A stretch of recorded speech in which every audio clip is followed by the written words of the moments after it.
EPS தரப்பில் இவ்வாறு ஒரு கருத்து முன்வைக்கப்பட்டிருக்கிறது. அறிக்கை வாயிலாக குறிப்பிட்டிருக்கிறாரா? என்னென்ன விஷயங்களை சொல்லியிருக்காரு? முழு விவரங்கள் என்ன?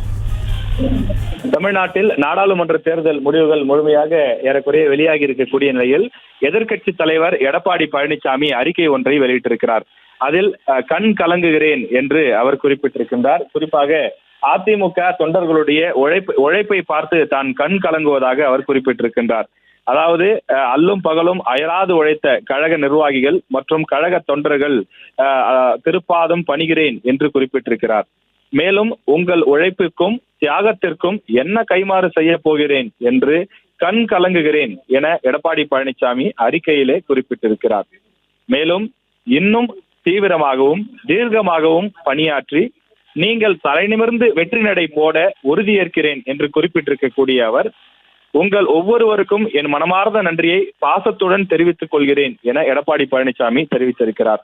மேலும் அதிமுகவிற்காக உழைத்த கட்சியினர், கூட்டணி கட்சியை சார்ந்தவர்கள், பல்வேறு அமைப்புகளை சார்ந்தவர்கள் அனைவருக்கும் நன்றி என அவர் குறிப்பிட்டிருக்கிறார்.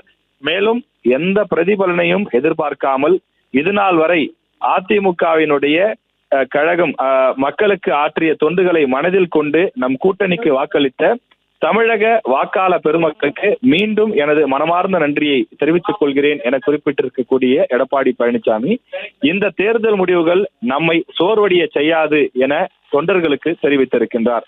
2026 சட்டமன்ற பொது தேர்தலை எப்படி எதிர்கொள்ள வேண்டும் என்பதற்கான பாடமும் படிப்பினையும் நமக்கு கிடைத்திருக்கின்றது. 2026 சட்டமன்ற தேர்தலில் மகத்தான வெற்றி பெறுவோம் என எடப்பாடி பழனிசாமி தன்னுடைய கட்சி தொண்டர்களுக்கு தெரிவித்திருக்கின்றார். குறிப்பாக அதிமுகவினருடைய உழைப்பை பார்த்து தான் கண் கலங்குவதாக அவர் குறிப்பிட்டிருக்கிறார். செய்திகளை உடனுக்குடனும் துல்லியமாகவும் தெரிந்து கொள்ள சப்ஸ்கிரைப் பண்ணுங்க.